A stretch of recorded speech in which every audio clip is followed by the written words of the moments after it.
देशातील सध्याची परिस्थिती पाहता काँग्रेसतर्फे संविधान सत्याग्रह यात्रा पदयात्रा दिनांक 28 सप्टेंबर दीक्षाभूमी पासून निघून 2 ऑक्टोबर सेवाग्राम येथे त्याचा समारोप होणार आहे। या पदयात्रेत माननीय तुषार गांधी आणि प्रदेशाध्यक्ष माननीय हर्षवर्धनजी सपकाळ हे राहणार आहे।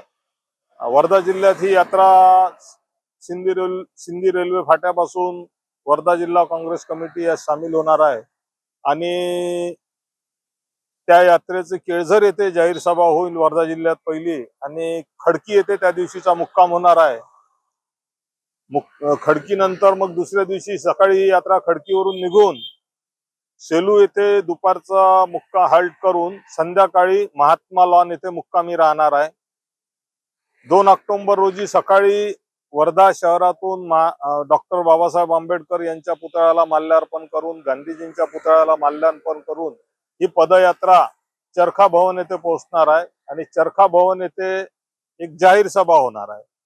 तर सर्व काँग्रेसचे लोक, संविधान प्रेमी लोक, संविधानाच्या विचाराचे लोक या यात्रेत सहभागी होणार आहेत।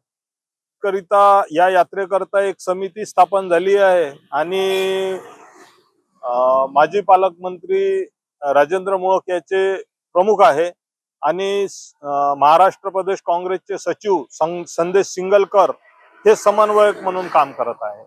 यांच्या खाली ही यात्रा होणार आहे।